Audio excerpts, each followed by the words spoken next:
اس کا مطلب کوئی مخلوق اس نے اس دنیا میں ایسی ضرور پیدا کی ہے کہ جس سے بہتر نہ کل کوئی تھا، نہ آج ہے، نہ قیامت تک ہو پائے گا۔ اب اگر آپ غور کرنا شروع کریں گے کہ ایسی مخلوق ہے کون سی جسے پیدا کرنے کے بعد خود پیدا کرنے والا کہہ رہا ہے کہ میں سب سے اچھا پیدا کرنے والا ہوں، تو میں حق پروردگار کی قسم کھا کے کہتا ہوں اس روئے زمین پر سوائے محمد اور آل محمد کے آج تک کوئی ایسا پیدا ہی نہ ہوا جس کا جواب نہ کل تھا، نہ آج ہے، نہ قیامت تک ہو سکے گا۔ ایک صلوات بھیجیے محمد۔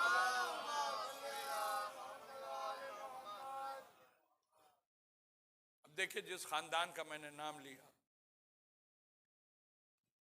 اس میں سب سے پہلے بزرگ ہمارے اور آپ کے رسول، اور اس میں کوئی دو رائے نہیں کہ اگر خود رسول کے خاندان کو الگ کر دیا جائے تو پوری کائنات میں کوئی ایسا نہیں جو میرے نبی جیسا ہو سکے۔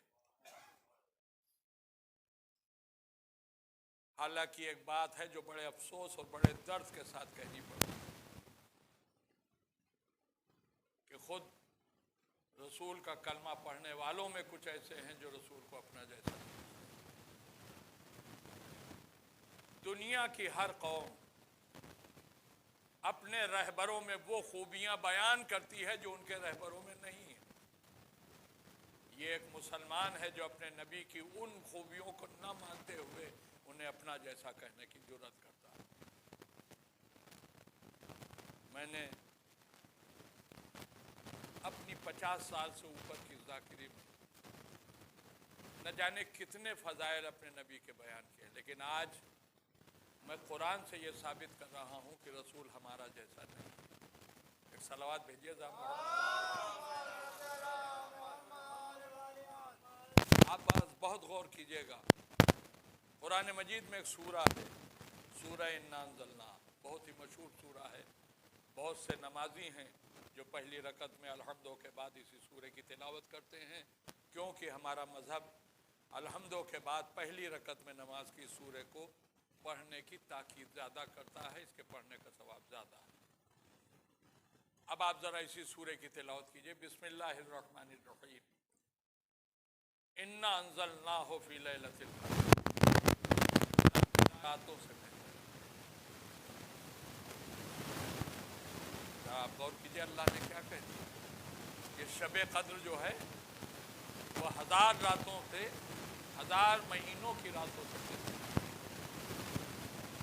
ہمارے ذہن میں ہماری دنیا میں راتیں تو 365، اللہ کہہ رہا کہ شب قدر 1000 راتوں سے بہتر ہے۔ تو جب 1000 راتیں ہیں ہی نہیں تو یہ 1000 راتوں سے بہتر کیسے ہوگی؟ یہ سے بہتر اگر نہیں ہم غلط۔ قرآن نے آواز دی الحمدللہ رب العالمین، تمام تعریفیں اس اللہ کی ہیں کہ جو عالمین کا پالنے والا ہے۔ اس کا مطلب یہی ایک دنیا نہیں ہے، اتنی دنیایں ہیں جو اللہ نے بنائی۔ تو ظاہر سے بات ہے جب بہت سی دنیا بنائی ہیں اس نے تو ہر دنیا میں بھی دن اور رات۔ اب جو اللہ نے کہا کہ شب قدر 1000 راتوں سے بہتر ہے، تو اس کا سیدھا سا مطلب یہ ہے کہ اللہ نے جتنی بھی دنیایں بنائی ہیں ان سب کی راتیں بھی اگر جمع ہو جائیں تو شب قدر سکتی، اس لیے کہ اسی شب قدر میں اللہ نے قرآن اتارا ہے۔ اب آپ ذرا سا غور کیجئے گا کہ جس رات میں اللہ نے قرآن اتار دیا کوئی رات اس رات کے برابر نہیں ہو سکتی، تو جس نبی کے سینے پر قرآن اترا ہے اس نبی جیسا کوئی کیسے ہو سکتا ہے؟ ایک صلوات بھیج دیجئے محمد۔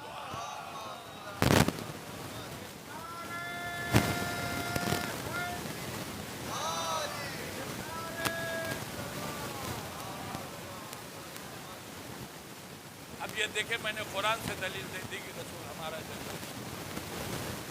میں ایک دنیا کہ ہمارا ملک پوری دنیا میں سب سے بڑی جمہوریت کرنا چاہیے۔ صدر محترم کے الیکشن سے لے کر چھوٹی چھوٹی یونینوں کے الیکشن، آئے دن کوئی نہ کوئی الیکشن یہاں ہوتی رہتی۔ اچھا، اور اکثر ان الیکشنوں میں ایسا ہوتا ہے امیدوار کھڑے ہوتے ہیں، ان میں کوئی ایسا کھڑا ہو گیا جو آپ کا جاننے والا ہے۔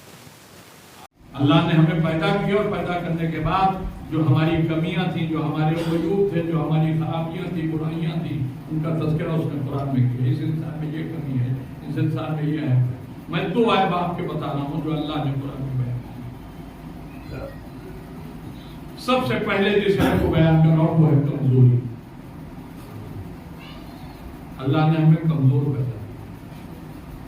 آپ کہیں گے صاحب آپ کہہ رہے ہیں ہم نہیں مانتے کہ انسان کمزور ہے، مگر اب اللہ کی زبان میں اسی کی لفظیں سنی. اللہ کہہ رہا خلق الانسان ضعیفا، ہم نے اس انسان کو کمزور بنایا. نہیں بات عقل میں آتی تو آپ تجربہ کر کے دیکھیں کتنا کمزور ہے یہ انسان. جب پیدا ہوتا ہے ناک پہ مکھی بیٹھ جائے اٹھا نہیں سکتا، ہاتھوں میں دم نہیں.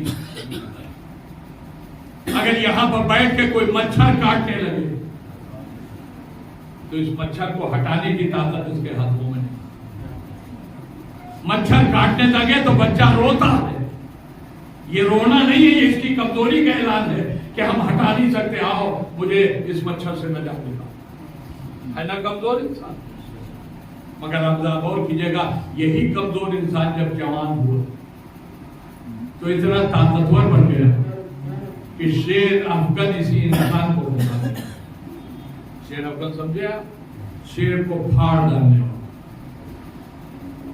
کون تھا یہ؟ نورجہاں مغل بادشاہ کا شوہر، نورجہاں کا شوہر جہانگیر. یہ جو اس کی بیوی نورجہاں تھی، اس کا پہلا شوہر جو ایرانی تھا، اس کے پنجوں میں اللہ نے اتنی طاقت دی تھی کہ بھوکا شیر اس کے سامنے چھوڑا جاتا تھا. اور جیسے ہی شیر حملہ کرنے کے اوپر آتا تھا، بھائی یہ ہاتھ اس کے جبڑے میں ڈال کے اسے چیر کے توڑ. آپ نے غور نہیں کیا، پیدا ہوا تھا تو مکھی ہٹانے کی طاقت نہیں، مگر جوانی آئی تو اتنا طاقتور ہو گیا کہ شیر کے کلے میں ہاتھ ڈال کے اسے چیر کے توڑ. کتنی ترقی کر لی اس انسان نے طاقت کے میدان میں. پیدا ہوا تھا تو مچھر اڑانے کی طاقت نہیں تھی، مگر یہی انسان جب جوان ہوا تو رستم جہاں کہتا ہے. سنا ہے نا آپ نے؟ ایرانی تھا یہ بھی. اتنا زبردست پہلوان کی دنیا کا کوئی طاقت سے طاقت رکھنے والا انسان بھی اس کے سامنے ٹک نہیں پاتا. تو پیدا ہوا تھا تو اتنا کمزور تھا کہ مچھر نہ ہٹا پائے، اور جب جوان ہوا تو اتنا طاقتور ہو گیا کہ دنیا میں کوئی اس کا مقابلہ نہ کر سکے. اب اگر آپ غور دیر کر رہے ہو تو میں جملہ کہوں، جب کمزور انسان اتنا طاقتور ہو سکتا ہے تو جو پیدا ہی ہوا تھا کل اندر چھینے کی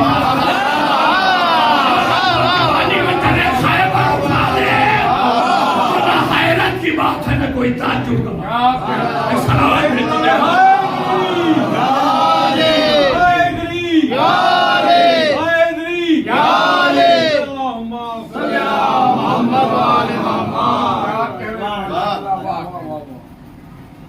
اب ہم نے اپنے میں اور علی میں فرق محسوس کر لیا.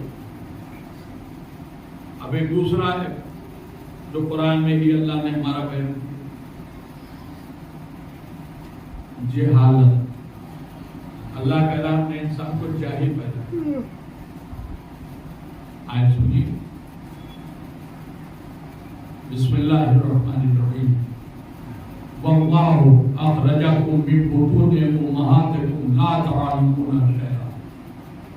اللہ کہہ رہا ہے اس انسان کو جب ہم نے اس کی ماں کے شکم سے باہر نکالا تو اس کی کیفیت کیا تھی؟ لا تعلمون شیئا، یہ کچھ نہیں جانتا.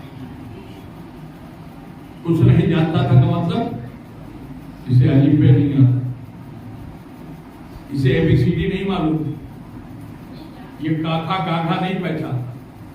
اتنا جاہل. مگر یہی جاہل انسان جب جوان ہوا تو فلسفے پہ کتابیں اسی انسان نے،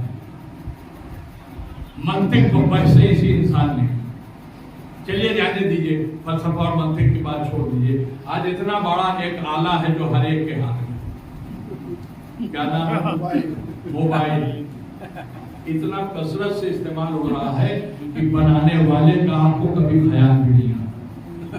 ورنہ آپ سوچئے کہ یہ انسان جو اے بی سی ڈی نہیں جانتا تھا پیدا ہوتے وقت، جسے کاکا گاگا نہیں معلوم تھا، الف بے نہیں جانتا تھا، وہی انسان کتنا بڑا عالم ہو گیا کہ اس نے ایسی چیز بنا دی کہ اسکرین پر ہاتھ ذرا سے انگلی چلائی اور 7 سمندر پار رہنے والے انسان سے آپ کی باتیں شروع ہو۔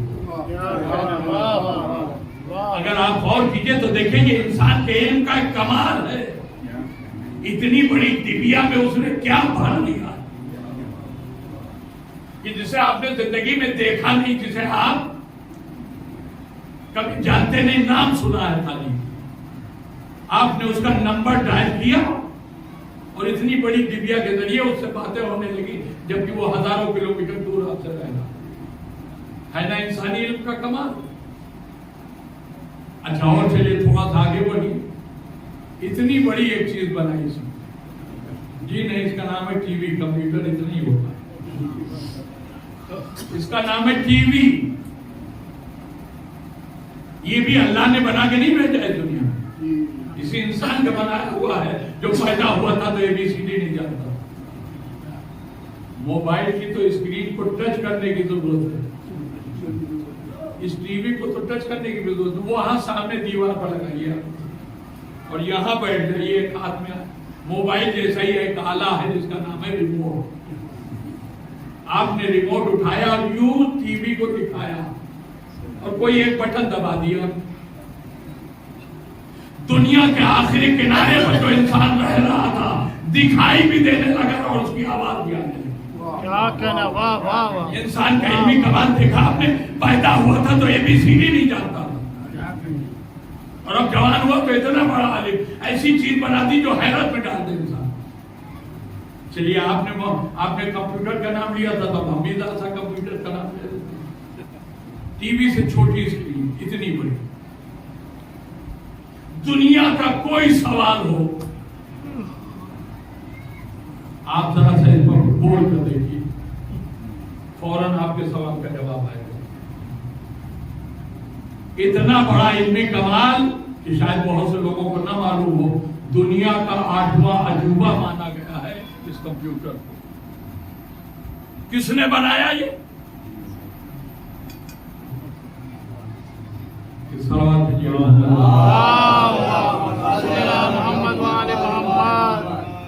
کس نے بنایا اس کمپیوٹر کو؟ یہ اسی انسان کا بنایا ہوا جو پیدا ہوا تو الف بے نہیں جانتا اور اب جوان میں اتنا قابل ہو گیا ہے کہ ایسی چیز بنا رہا ہے جو عجوبہ شمار ہو رہی ہے۔ اب جملہ کہوں، ارے جب کچھ نہ جاننے والا اتنا جاننے والا بن گیا، جو پیدا ہی ہوا تھا آسانی کی، اب اگر وہ منبر پر بیٹھ کے کہے جو چاہو ہم سے پوچھو،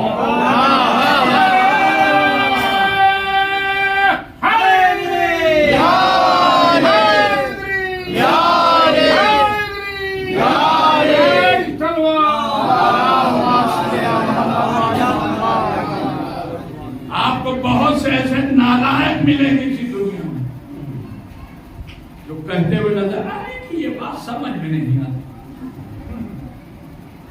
آپ کہتے ہیں علی ایک رکعت میں پیر رکھ کے دوسرے رکعت کا قرآن ختم کر دیتے، یہ بات حلق سے نہیں اترتی۔ ارے ایک ناجاہل انسان اپنی ترقی کے راز کو پہلے سمجھ پھر علی کے خلاف بولنا بھول جائے۔ جاہل پیدا ہونے والا اگر اتنا ترقی کر سکتا ہے تو اگر علی میں یہ کمال ہے تو کون کرتا ہے؟ صلوات اور بھیجیے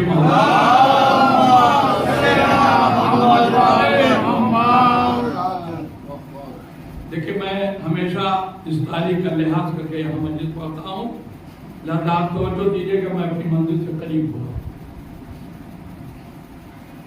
اب علی کے بعد اسی خاندان میں ایک بیوی ہے جس نے صرف 18 سال کی حیات کری۔ لیکن میں نے ابھی تک آپ سے یہ نہیں کہا کہ میرے جملے پر توجہ دیجیے گا، لیکن اب کہہ رہا ہوں اپنی شہزادی کے لیے جو جملہ آپ کے حوالے کر رہا ہوں اور آپ کی پوری توجہ چاہتا ہوں، اور اگر آپ نے غور کر کے میرا جملہ سن لیا تو آپ کی سمجھ میں نہ آئے گا کہ شہزادی یہ کون ہے، کس مقام پر۔ زندگی فقط 18 سال،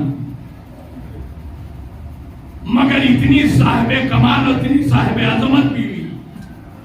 جملہ سنیے گا. ایسی بیوی جو فقط 18 سال کے اندر کردار میں محمد ہے، عمل میں علی ہے. اکیلی شہزادی ہے میری. دنیا میں کوئی اور بیوی ملے گی نہیں جو ایک ہی وقت میں دو معصوموں کا کردار اپنے کردار میں سمیٹے. تبلیغ کے میدان میں یہ اپنے باپ کی ساتھی ہے. تبلیغ میں سہارا دینے والوں میں یہ مولا علی کے ساتھ. تو کردار باپ کا ہے، ہمارا شوہر جیسا. اب میں آپ کی زندگی میں روزمرہ کام آنے والی باتیں شہزادی کونین کی سلسلے سے بتا رہا ہوں. یاد کر لیے گا تو آپ کی زندگی جنت بن جائے گی. اس دنیا کے جانے کے بعد تو جنت ہے. بغیر محنت کے جنت کمانے کا راستہ شہزادی کونین کے. 3 بیٹوں کے قول سناؤں گے. شہزادی کے 3 بیٹے، ایک چوتھا امام، ایک 5واں امام اور ایک 7واں امام. تینوں کا قول سن لیجئے. فری میں جنت حوالے ہے. میرے چوتھے امام نے ارشاد فرمایا. چلیے امام کا قول میں بعد میں سناتا ہوں آپ کو. پہلے آپ کو بتاتا ہوں ہمارے دونوں کاندھوں پر ایک فرشتہ بیٹھا ہوا. آپ سب جانتے ہیں یہ داہنے کاندھے پر جو بیٹھتا ہے وہ ہماری نیکیاں لکھتا ہے، اور بائیں کاندھے پر جو بیٹھا ہے یہ برائیاں لکھتا ہے. میرے چوتھے امام نے فرمایا کہ اگر کوئی شخص، بہت غور سے سنیے گا اور زندگی میں اپنا معمول بنا لیجیے جو میں بتا رہا ہوں. کیا کہا امام نے؟ امام نے فرمایا کہ اگر کوئی شخص صبح جاگنے کے بعد بستر پر اٹھنے سے پہلے اور کسی سے بات کیے بغیر صرف ایک جملہ کہتے، میری دادی سیدہ کے دشمن اللہ. امام فرماتے ہیں کہ اللہ اس بائیں کاندھے پر جو بیٹھا ہے فرشتہ اسے حکم دے دیتا ہے کہ آج دن بھر اس بندے سے اگر کوئی گناہ ہو بھی جائے تو لکھنا ہے. اس نے کہ اس لیے صبح اٹھتے ہی اس نے شہزادی کونین کے دشمنوں پر لعنت. فری کا تو ہوا کچھ بھی کرنا نہیں، 1 سیکنڈ کا کام. آپ اٹھیے اور بس اتنا کہہ دیجیے شہزادی کونین کے دشمنوں پر پیش. خوشنود یہ جناب فاطمہ زہرا سلام اللہ علیہ بلند ترین تلوار. جناب فاطمہ زہرا سلام اللہ علیہ کے دشمنوں پر، جناب فاطمہ زہرا سلام اللہ علیہ کے در میں آگ لگانے والوں پر، جناب فاطمہ زہرا سلام اللہ علیہ کے اوپر دروازہ گرانے والوں پر.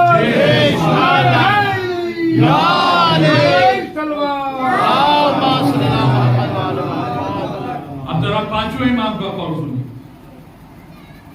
5ویں امام کے ایک صحابی ہیں جن کا نام ہے مفضل. مولا کے سامنے بیٹھے ہیں. مولانا آوازی مفضل یہ جو دانے کاندھے پر فرشتہ رہتا ہے کیا کرتا ہے؟ تو مولا یہ نیکیاں لکھتا ہے. تو مولانا نے فرمایا جب یہ نیکی لکھ رہا ہوتا ہے تو یہ بائیں کاندھے والا کیا کرتا ہے؟ کچھ نہیں، تو بیٹھا رہتا ہے. اس کا قلم تو تب چلے گا جب ہم کوئی برائی کریں. اچھا تو جب داہنے کاندھے والے کا قلم چلتا ہے تو یہ خاموش بیٹھا رہتا ہے، اور جب کوئی گناہ کرتے ہو تب تک مولا اس کا قلم چلتا ہے، یہ خاموش بیٹھا رہتا ہے. مولا نے فرمایا مفضل کیا میں تمہیں کوئی ایک ایسا عمل بتا دوں کہ جب تم اس عمل کو انجام دو تو اس کا بھی قلم چلے اور اس کا بھی قلم چلے. مفضل حیران ہو گئے، مولا یہ کیسے ہو سکتا ہے؟ ارے ہمارا جو کام ہوگا یا تو نیکی ہوگی یا برائی ہوگی. تو نیکی ہوگی تو اس کا قلم چلے گا، اس کا نہیں چلے گا. اور اگر برائی ہوگی تو اس کا قلم چلے گا، اس کا نہیں چلے گا. تو ایسا کون سا عمل ہے کہ جب ہم وہ انجام دیں تو دونوں کا قلم چلنے لگے؟ آپ نے فرمایا کہ میری دادی کے دشمنوں پر دن میں کسی بات لعنت بھیجو. جس وقت لعنت بھیجو گے یہ نیکی لکھنا شروع کر دے گا، یہ برائیوں کو مٹانا شروع کر دے گا.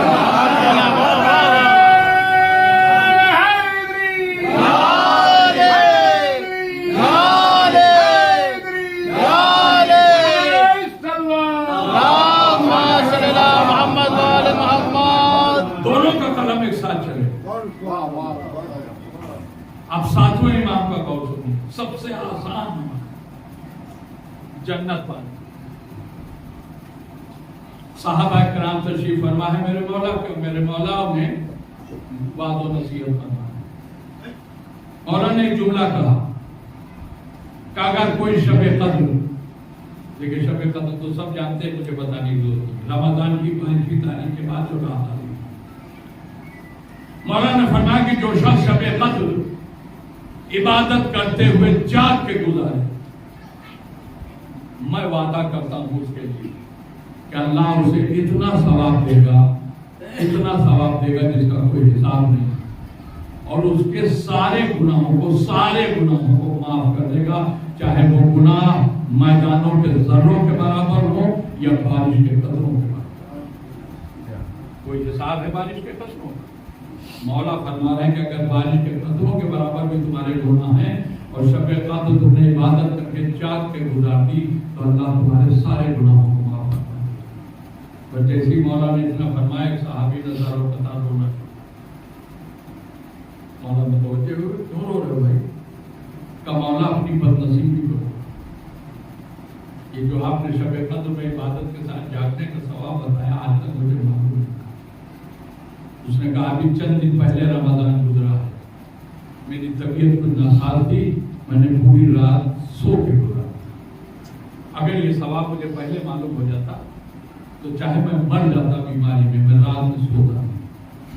مولا نے کہا کوئی بات نہیں، تو بیماری کی وجہ سے نہیں جگ سکتے، سو گئے. میں تمہیں دوسرا بتاتا ہوں، اگر کسی میرے چاہنے والے کو بھوک میں ایک لقمہ پلا، صرف ایک لقمہ، اللہ تمہیں وہی ثواب دے گا جو شب قدر میں عبادت. بہت سے لوگ اعتراض کر دیتے ہیں یہ مجلس میں کھانا کیوں ہوتا ہے؟ ارے جاہلوں، تمہیں کیا معلوم، ہم تمہارے لیے نہیں کھلاتے، یہ ہم اپنے گناہوں کو ختم کرنے کے لیے. کا فقط ایک لقمہ، یہ نہیں بات پیٹ کھانا کہا ہوگا، کا فقط ایک لقمہ اگر کسی میرے چاہنے والے بھوکے کو کھلا دو، اللہ تمہیں وہی ثواب دے گا جو شب قدر میں عبادت کے ساتھ جاگے. اس صحابی نے پھر ہاتھ جوڑ دیا، مولا میں بہت غریب ہوں، ایک لقمہ خود مجھے مشکل سے دن بھر میں ملتا، اتنا غریب.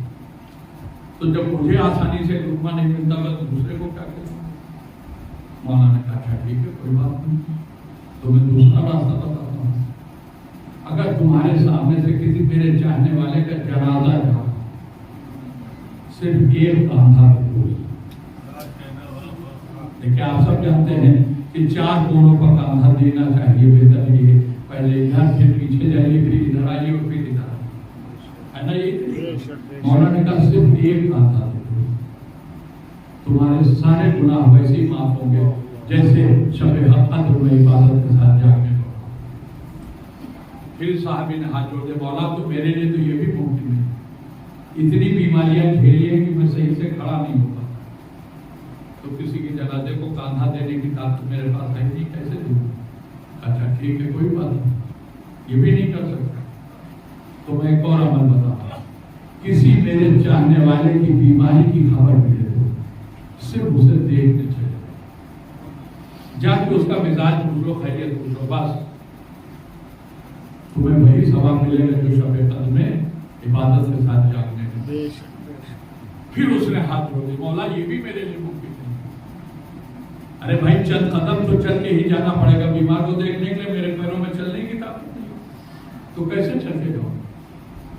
آئے جانے قربان ہو جائے. مولا کیا کہا؟ مولا نے کہا اچھا یہ بھی نہیں کر سکتا، کوئی بات نہیں، افسوس مت کرنا، نہیں کر سکتے.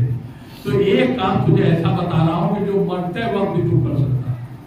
کہا مولا وہ کون سا کام ہے؟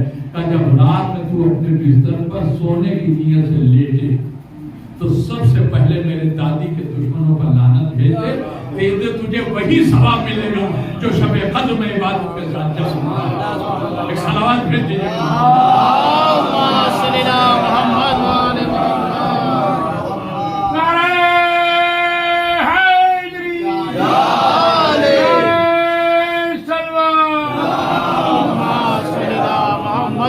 محمد اب اگر کسی کے ذہن میں آ جائے کہ اتنا طرح عمل اور اس کے اوپر اتنا بڑا انعام، تو آپ محسوس کیجئے کہ اللہ کے نزدیک میری شہزادی کتنی باعظمت ہے کہ فقط اس کے دشمنوں پر لعنت ہے جو گناہوں سے نجات پاتے۔ اللہ اتنا خوش ہوتا ہے اس بندے سے جو اس شہزادی کے دشمنوں پر لعنت۔ اب میں ایک جملہ کہہ کے اپنی منزل پر آؤں۔ مولا کائنات جیسا کوئی کائنات میں ملے گا نہیں۔ شہزادی کونین جیسی باعظمت بیوی کوئی ہے دنیا نہیں۔ تو جب ان دونوں کی شادی ہو جائے گی تو اب جو اولاد آئے گی اس کا جواب کوئی ممکن ہو سکے نہیں۔ تو پھر ایک ہی جملہ کہتا ہوں، دنیا ختم ہو جائے بغض رکھتے رکھتے، حسن کا جواب کوئی لا نہیں۔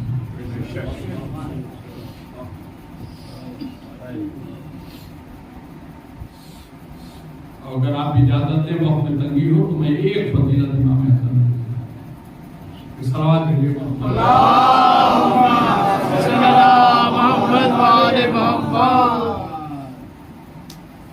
تاریخ کا انتہائی مشہور واقعہ، ہزاروں مرتبہ کا آپ کا سنا ہوگا، مگر جو نتیجہ دے رہا ہوں تو انشاءاللہ آپ کو ضرور۔ مدینے کی ایک رات امام حسن علیہ السلام اپنی ماں کے پیروں سے لکھ گئے، اماں آنے والی صبح عید کی صبح مدینے کے ہر بچے کے جسم پر نیا لباس ہو، اماں ہمارے پاس نیا لباس نہیں۔ لیکن ہماری شہزادی صادقہ سے تو نہیں ہے، صدیقہ۔ صادقہ اسے کہتے ہیں جو سچی بات کہے، صدیقہ اسے کہتے ہیں کہ جو کہہ دے وہی ہو۔ شہزادی صدیقہ ہے۔ بچے نے بڑے رنج و غم کے انداز میں کہا کہ ماں ہمارے پاس نیا لباس نہیں۔ ماں کہتی کرو، ماں نے سر کو پیار سے ہاتھ رکھا، میرے لال رنجیدہ مت ہو، ایسا نہیں کہ صبح عید آئے گی اور تیرے جسم پر نیا لباس نہیں ہوگا، تیرا لباس دردی کے ہاتھ سے لا سوار ہے۔ اصلاً ایسا تھا نہیں، مگر شہزادی نے کہہ دیا تھا تو اللہ نے کہا تو کہا وہی ہوگا۔ اللہ نے رضوان جنت کو آواز دے دی، لباس تیار کرو، اور صبح ہوتے ہوتے در سیدہ پر لے کے جانا۔ کس سے کہا؟ جو جنت کا داروغہ تھا،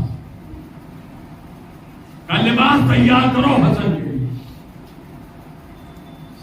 اس داروغہ جنت کو اللہ نے حسن کا ٹیلر بنا دیا۔ اور آپ جانتے ہیں ٹیلر کے مقابلے میں داروغہ کی دنیا میں عزت زیادہ ہے، مگر رضوان جنت کو ٹیلر بنایا گیا، اس نے کوئی آبجیکشن نہیں کیا، کوئی اعتراض نہیں۔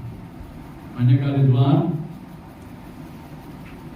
اللہ سے اتنا تو کہتا لباس کسی سے سلوا لے، پہنچانے کا کام میرا۔ اس دنیا میں آپ دیکھیے M P M L S کے دروازے پر کتنے داروغہ ہیں جو خدمتگار کی طرح سے لگے ہوئے۔ ہم نے کہا رضوان تو بھی داروغہ، اللہ سے کہتا ٹیلر نہ بنا، کرتا پہنچا دوں گا۔ رضوان جنت ناراض ہو گیا، تمہارا دماغ خراب ہو گیا، میں کیوں آبجیکشن کروں؟ ہم نے کہا تجھے اللہ نے ٹیلر بنا دیا داروغہ سے، کا ٹیلر بنایا ہے، مگر کس کا ٹیلر؟ میں نے بات پوری نہیں کی ہے، کس کا ٹیلر؟ ہم نے کہا ٹیلر کسی کا بھی ہو، ٹیلر داروغہ ٹیلر بنا دیا جائے توہین ہے۔ کہ تمہارا دماغ خراب ہو گیا ہے، ان کا ٹیلر بن کے میری توہین نہیں ہوئی۔ ارے جس کا ناکھا بن کے رسول اللہ کی توہین نہیں ہوئی،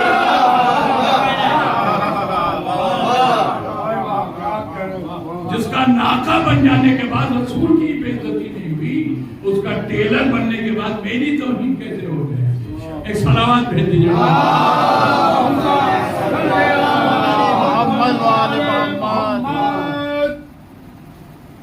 کتنا باعظمت ہے میرا مولا۔ اللہ کے بعد سب سے بزرگ بندے خدا اپنے نواسے کے لیے اونٹ کی شبیہ بنا، ناقہ بنا۔ اللہ کا حکم تھا، اللہ کا حکم تھا۔ میرا رسول کہہ سکتا تھا میرے مالک مجھے ناقہ بننے کا حکم ہے، مگر نہیں، نانا سے زیادہ نواسے کو کون چاہتا؟ نواسے کے متعلق رسول جانتے تھے بڑا باعظمت بیٹا ہے، خوشی ناکہ بن گئے حسین کے لیے. آئے افسوس جس امام کی اتنی عظمت خود میرے رسول نے ظاہر کی، اس کی عظمت کا اعلان خود پروردگار نے کروایا، اس کے ساتھ دنیا نے کیا کلیجے کے 72 ٹکڑے کر دیے.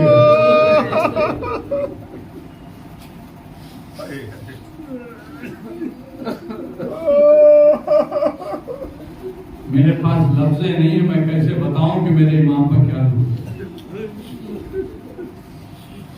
اتنا قاتل زہر تھا کہ جس پانی میں ملا کے وہ زہر پلایا گیا تھا، وہ پانی امام حسین علیہ السلام کا ہاتھ لگنے سے زمین پر گرا، اور جس جگہ پر یہ پانی گرا اس جگہ کی زمین ابلنے. آپ سوچے جب زمین ابلنے لگی جیسے مچھلی پانی کے باہر تڑپتی ہے، ویسے ہی میرا مولا بستر پر تڑپتے ہوئے اس نے آواز دی، بھیا حسین جلدی آؤ مجھے زہر دے.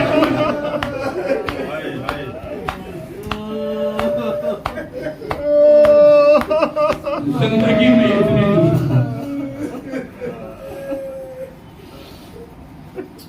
ایسا نہیں کہ زندگی کے خاتمے کے بعد دشمنی ختم ہو. غسل و کفن کے بعد میرے مولا کا جنازہ چلا بقیہ میں دفنانے کے لیے، نہیں روضہ رسول میں دفنانے کے لیے. یہ دنیا کا واحد اکیلا جنازہ ہے جس کے تابوت پر اس کی موت کے بعد تین. دنیا میں کسی کے تابوت پر تین نہیں ہوتے، جس کے مرنے کے بعد اس پر تین ہوتے.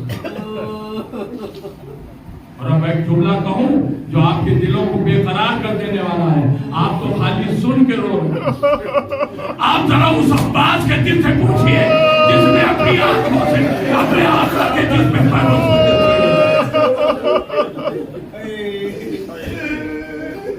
یہی وجہ ہے کہ جنازے کو روضہ رسول سے واپس کر دیا.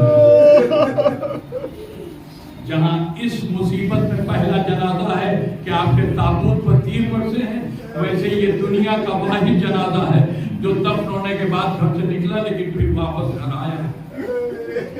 اتنی تیروں کی باری ہوئی کہ جنازے کو واپس گھر لانا تھا، اور پھر دوبارہ لے جا کے جنت البقیع میں ماں کے پہلو میں دفنا.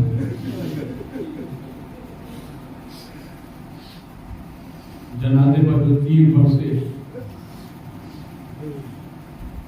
18 بھائیوں میں سے سب سے بڑے بھائی ظلم ہوا. 17 بھائی بے قرار، مگر تاریخ کہتی ہے جتنا عباس تڑپ رہے تھے. امام حسن علیہ السلام کے جنازے کو دفنانے کے بعد سارے بھائی جناب زینب کے سامنے ہاتھ جوڑ کے تم اماں کی وارثہ ہو، ہم تمہارے لیے مسند عطا بچھاتے اس پر بیٹھ جاؤ، ہم سب بھائی تمہیں شہزادی زینب کے لیے فرش بچھایا، شہزادی کو اس پر بٹھا رہے، ایک ایک بھائی آ رہا، بہن تمہیں بھیا کا پوچھ کرتے. سارے بھائی پرسے میں آ گئے، جناب عباس نہیں. شہزادی کی نگاہیں اپنے بھائی عباس کو ڈھونڈ رہی. سارے بھائیوں نے مجھے پرسا دیا، میرے عباس نے پرسا. اب شہزادی خود مسلسل سے ہوتی عباس کو ڈھونڈ رہی. اے میرے بھائی عباس کہاں ہو؟ مجھے میرے بھائی حسن کا پرسا نہیں دو گے؟ جب عباس کے حجرے میں پہنچی تو کیا دیکھا؟ عباس زمین پر بیٹھے ہوئے زہروں قطار ہو. زینب نے پڑھ کے بھائی کو سنے کلیجے سے لگایا، اے بھیا یقیناً بھائی مارا گیا ہے، رونا تمہارا حق ہے، مگر مجھے پرسا تو دے دو. عباس ہاتھ جوڑے، شہزادی میں آپ کا سامنا کرنے کے لیے میرے آقا کے جنازے پر تیر برس گئے اور میں کچھ نہ کر پایا.